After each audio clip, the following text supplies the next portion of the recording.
O projeto da interdisciplinaridade partia de um amplo estudo da realidade local, elegendo-se um tema gerador que refletisse as situações mais significativas percebidas. Cabia às diferentes áreas do conhecimento problematizar esse tema, ampliar sua compreensão e favorecer a transformação dessa realidade. Neste bloco, ouviremos depoimentos de educadores que vivenciaram o projeto como diretor e como professores.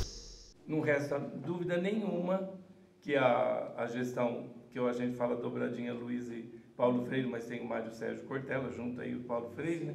Foi uma gestão da educação primordial. A gente acha que guarda o resultado do trabalho até hoje, até essa forma de trabalhar, de passar essa memória, é um pouco resultado desse trabalho.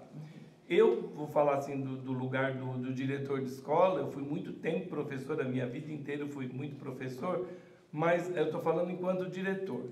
Eu entrei como diretor de escola naquela gestão do Mário Covas, e eu havia participado um pouco também do programa, da escrita do programa novo pela própria rede, que eu considero que foi um primeiro avanço, mas quando veio a próxima gestão do Jânio Quadros, eu tinha entrado como diretor naquele mesmo final de ano, quando a programação tinha entrado, então foi um Deus nos acuda, porque eu lembro que eu e mais um grupo de colegas, nós fomos tipo assim, impedidos, né? Fomos punidos, impedidos de continuar trabalhando.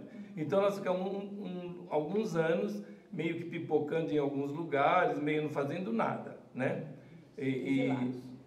Praticamente, felizmente, né, ganhou a Luísa Erundina, e aí o Rui já colocou todo esse pano de fundo. Eu já, dia 2, dia 3, sei lá, o primeiro dia possível, eu já fui para a minha escola, que é a Cacilda Becker, que eu não conhecia, né? Porque eu tinha escolhido, mas não tinha tomado posse. Aí, cheguei na escola, com um vasinho de flor, comecei a olhar a escola, não sabia muito bem como era, entrei naquelas salas todas apinhoadas de coisa, e eu lembro, agora me veio isso na cabeça, eu lembro que eu achei um monte de fotografias da Cacilda Becker, originais, lindas, todas as peças dela, montei uma exposição, paguei com meu próprio bolso as molduras, fiz assim no hall de entrada, uma exposição Cacilda Becker sempre, quando os professores chegarem vão gostar. Uma edição do projeto da Inter. E eu fiz das tripas coração, porque os professores no começo não queriam muito discutir, a gente foi tentando discutir com eles, no final das contas aceitaram a inscrição. Tinham poucos inscritos do Nayon. E aí a gente ficou sabendo o quê? Que iria ser um sorteio. Aí eles disseram assim, os professores, assim, tipo, tem um porta-voz, discutiram assim, nós vamos fazer inscrição, mas se a escola for escolhida, você vai ter que ficar aqui. Eu falei, tá bom, então é um trato feito. Sorteio, Nayon, Cacilda Becker. Realmente foi um trabalho muito duro, muito difícil, mas assim, é um lado dele. Porque assim, eu acho que não tem nada que a gente conquista com bom resultado se não for difícil, né?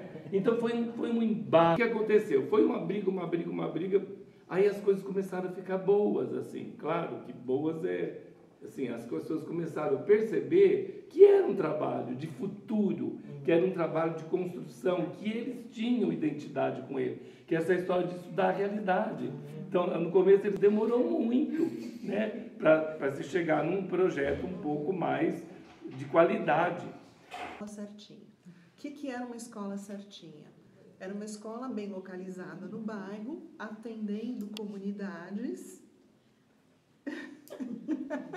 E essa escola certinha, além de ter o livro didático, o aluno tinha que vir uniformizado, né? Era com isso que eu tinha que lidar, e com uns diretores, né? Uma gestão que parecia assim dono da escola. Então era uma escola particular melhorada ou piorada, eu não sei bem como é que isso funcionava.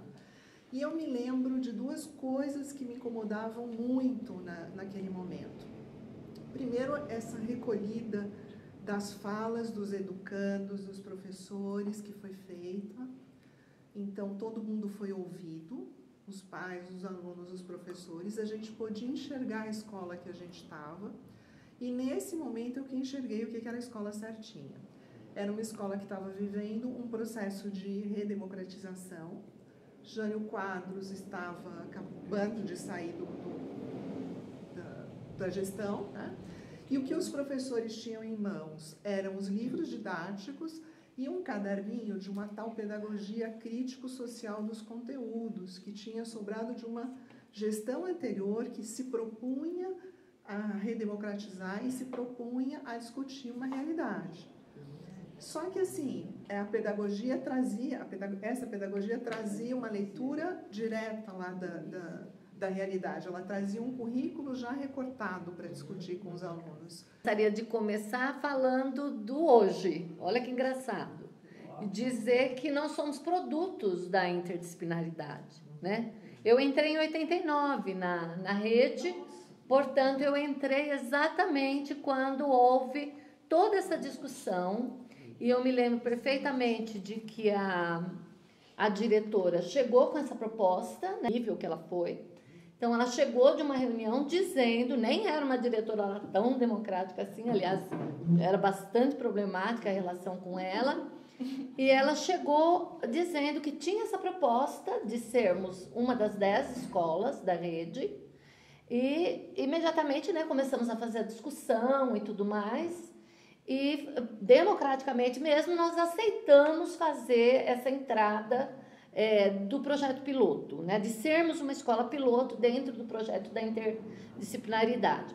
Eu acho que é legal ressaltar por que eu sou produto desse passado, eu e outros professores, porque a gente também já tinha uma participação na comunidade, que conselho de escola, forte, participativo.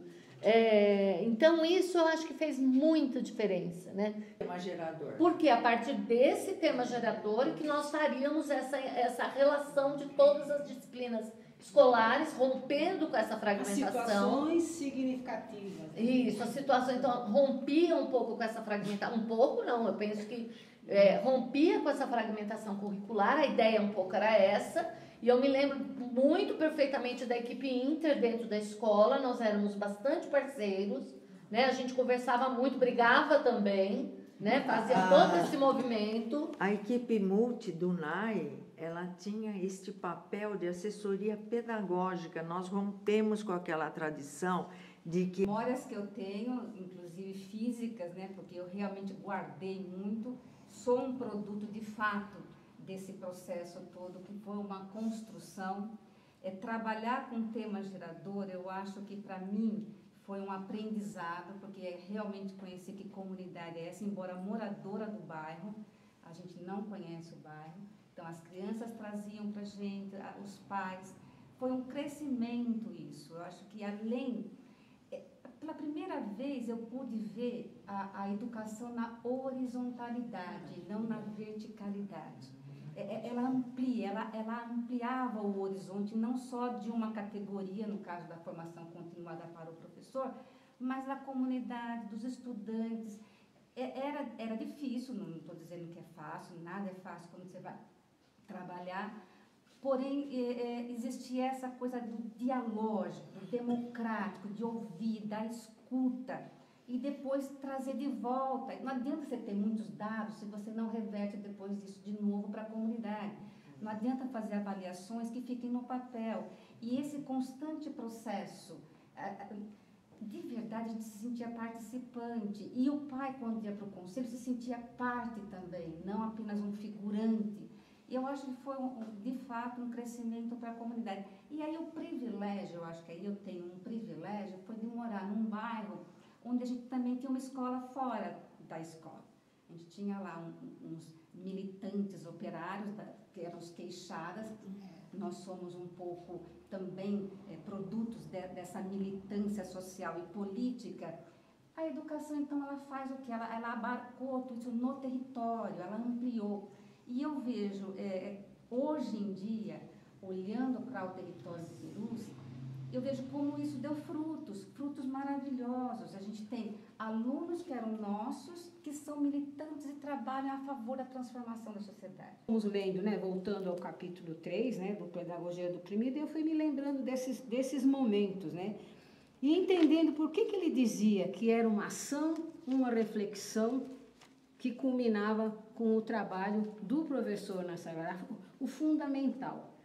Então, durante a administração da Luísa Orondino, o que eu gostei muito foi essa liberdade de você poder trabalhar isso com o aluno, poder trabalhar isso com o seu colega de escola, com o coordenador, e bater de frente com aquele que já vinha. Não, eu não quero sair da cartilha, eu quero seguir. Então, foi um choque muito grande, né?